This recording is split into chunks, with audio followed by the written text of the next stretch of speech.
Guys, તો આજે હું ડ્રોઈંગ બી કરવાનું હવે સ્ટાર્ટ કરી દીધું છે. મારી જોડે નાના ગણપતિ બાપ્પા બી છે.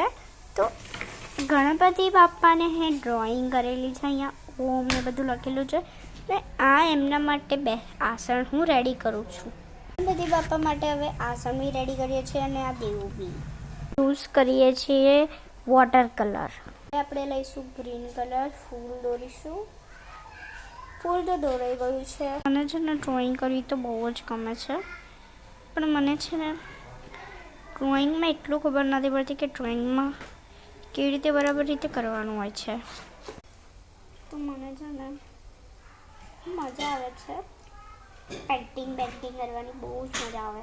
વોટર કલરથી તો બહુ જ મજા આવે. એક વાત તો રહી જ કે જો આપણે જે મહેનત કરવી ને એ પહેલાં કરવાની. જો મારે તો બહુ બધા શોખો છે. હું તો પેઇન્ટિંગમાં બી શોખીન છું, ડાન્સમાં બી શોખીન છું, ગીતોમાં બી શોખીન છું. મને તો બધામાં શોખ કરવા બહુ ગમે, બધામાં જ. છે ને રંગબેરંગી ફૂલો થઈ ગયા છે અને આપણે અહીંયા ડ્રોઈંગ કરીશું. અને હા, આ ચીપકી ગયું છે એટલે આ નીકળશે ને આપણે ઈમળીમાં જ અહીંયા કરી દઈશું.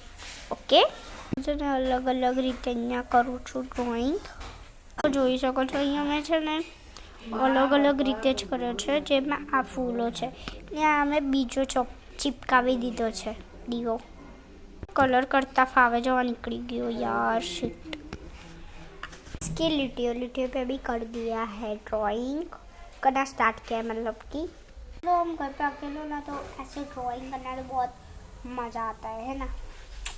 मुझे कमेंट करके जरूर बताना आप कौन सी क्लास में पढ़ते हो, है ना, જરૂર बताना. તો એટલે કે કલર્સ ને બધું સારી રીતે જ કરતા આવડે છે મને. હું કદી ભૂલ નથી કરતી.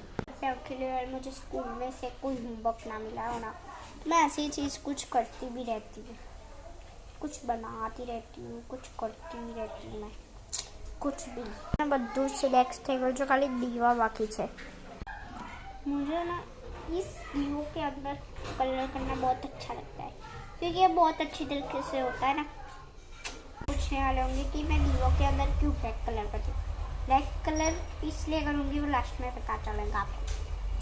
અને હા, તમે પાર્ટ 2 બી જોઈ લેજો, તમને બીજો ભાગ મળી જશે એની અંદર. અને હા, જરૂર જોજો, બહુ મસ્ત લુક આવે છે એના અંદર. તમે ગણપતિ બાપ્પા માટે બી સજાઈ શકો છો ને. તમે ગણેશ ચતુર્થીમાં સજાવશો એટલા માટે બહુ મસ્ત લાગશે. તમારા ઘરના તમને વાહ કરશે, મજા બહુ મસ્ત લાગશે. પાર્ટ 2 જરૂરથી દેખજો ને.